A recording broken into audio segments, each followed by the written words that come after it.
गर्भवती बकरी। एक रामपुर नाम के गांव में मूलचंद्र नाम का व्यक्ति रहा करता था। उसका मुख्य काम खेती बाड़ी था, परंतु वो कुछ बकरियों को भी पाला करता था।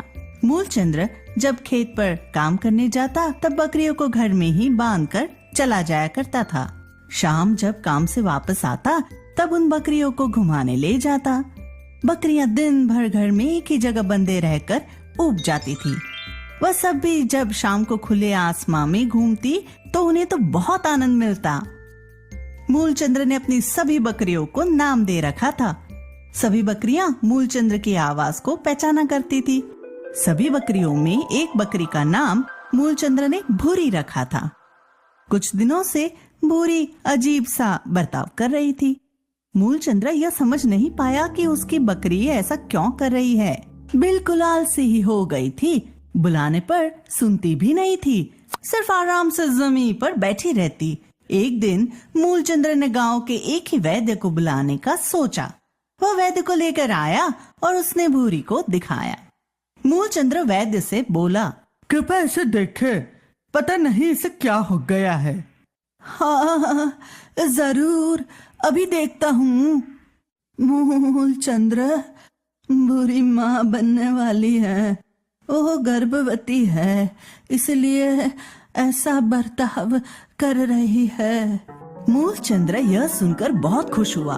वो भूरी के खाने पीने का अच्छे से ख्याल रखने लगा।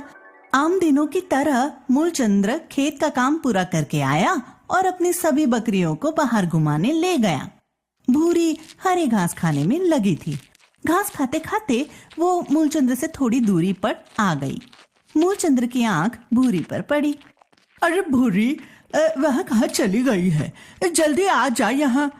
इतना कहकर मूलचंद्र अपनी बाकी बकरियों को संभालने लगा। मूलचंद्र सभी बकरियों को घुमा ही रहा था, तभी जोरदार बारिश होने लगी। अरे रे, अचानक ये बारिश कहाँ से आ गई? जल्दी जल्दी घर पहुँचना होगा।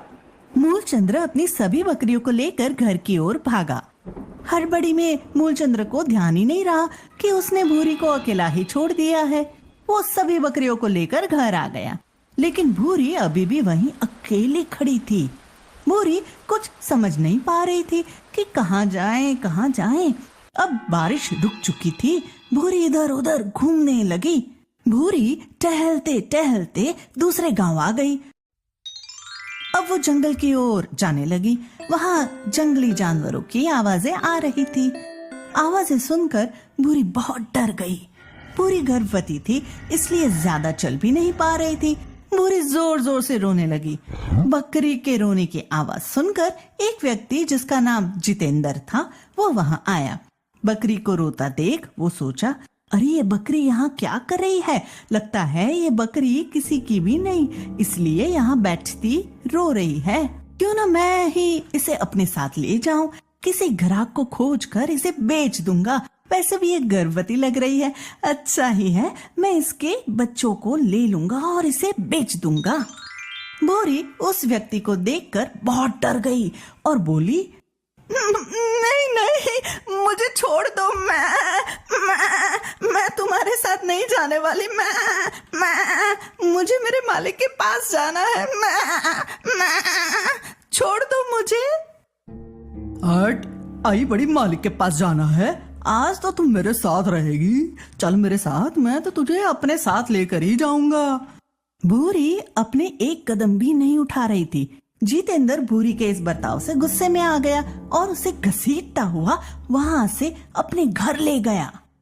जब मूलचंद्र सभी बकरियों को लेकर घर आया तब उसने ध्यान नहीं दिया कि उसकी भूरी गायब है। लेकिन जब वो सभी को खाना देने आया तब उसने गौर किया कि उसकी भूरी गायब है। मूलचंद्र चारों तरफ भूरी को ढूंढने लगा। भूरी, कहाँ है तू? इधर ही कहीं छुप कर बैठी है, तो निकल बाहर, परेशान मत कर। मूलचंद्र घर से बाहर आया और भूरी को ढूंढने लगा। भूरी को ढूंढते ढूंढते ही उसे ख्याल आया कि उसने शायद भूरी को वहीं छोड़ दिया है जहां वो सभी बकरियों को घुमाने ले गया था। मूलचंद्र उसी जगह पर आता है और जोर जोर से आवाज लगाने लगता है, भूरी, भूरी, क्या तू यही है? कुछ घंटों भूरी को ढूंढने के बाद मूलचंद्र उदास होकर घर लौटा। मैंने अपनी भूरी का अच्छे से ध्यान नहीं रखा, वो चली गई मुझे छोड़कर। जितेंद्र जबरदस्ती भूरी को अपने घर लाया और उसे खूंटे से बांध दिया, जिससे वो वहां से भागे ना। पड़ी रे यहीं कहीं, नहीं जाने दूंगा तुझे। मुझे जाने दो, मैं यहाँ नहीं रहना चाहती। तू अभी गर्भवती है, इसलिए मैं तुझे ज्यादा कुछ बोल नहीं रहा हूँ। नहीं तो मैं अभी मार मार कर तेरा वो हाल करता कि तू खुद को भी नहीं पहचान पाती। जितेंद्र निर्दय किस्म का इंसान था, उसे जानवरों पर जरा भी दया नहीं आती। गांव में कुछ लोग बकरी के दूध की मांग करते थे। जितेंद्र ने सोचा क्यों ना इस बकरी के दूध को निकालकर बेच दूं और इससे जितने पैसे आएंगे मैं रख लूंगा। कुछ महीनों बाद ये बच्चे को जन्म दे ही देगी, तब मैं इसे बेच दूंगा। बेचारी भूरी इन सभी बातों से बेखबर थी। हर वक्त वो अपने मालिक को ही याद किया करती। जितेंद्र आसपास से घास काट कर लाया और भूरी के सामने फेंकते हुए बोला, ला अबे जल्दी से खा ले इसको।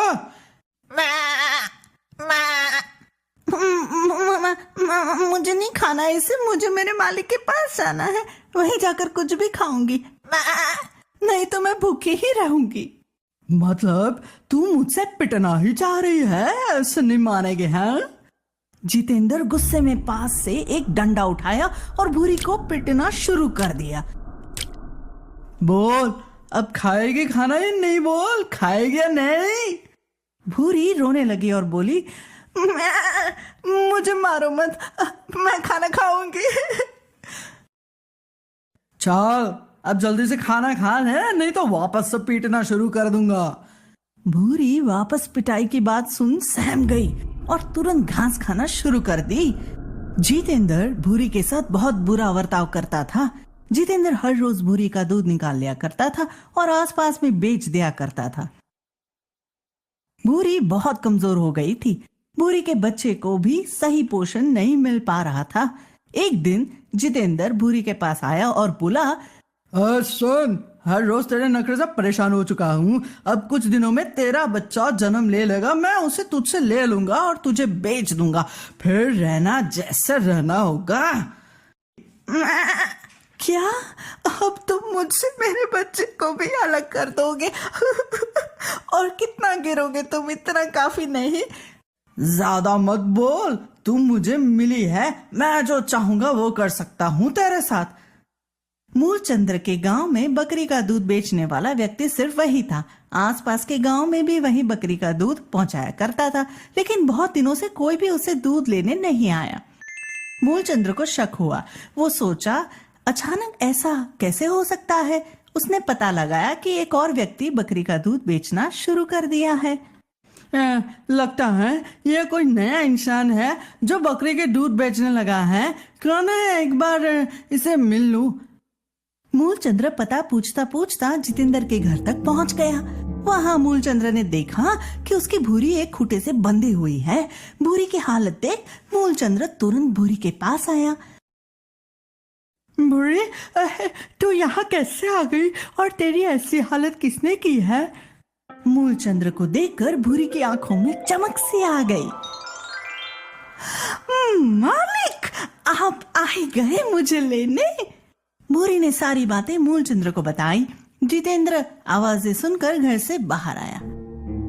कौन है? मैं हूँ, इस बकरी का मालिक है। तुम्हारी हिम्मत कैसे हुई है मेरी भूरी को यहाँ लाने की? है ये कोई तुम्हारी भूरी नहीं है, ये मेरी बकरी है, ये मुझे मिली है जंगल से। मालिक, यही है वो व्यक्ति जिसने मेरी ऐसी हालत कर दी। इसने मुझे बहुत मारा है। मेरे सारे दूध यही निकाल कर ले जाता है और सभी को बेचता है। मूलचंद्र ने भूरी को खूंटे से खोल दिया। चल भूरी मेरे साथ, और तुम सुन लो, आज के बाद कभी भी मेरी भूरी की तरफ आंख उठाकर भी देखने की कोशिश की ना तो समझ लेना। मूलचंद्र भूरी को उस निर्दयी जितेंद्र के पास से छुड़ाकर वापस अपने घर ले गया।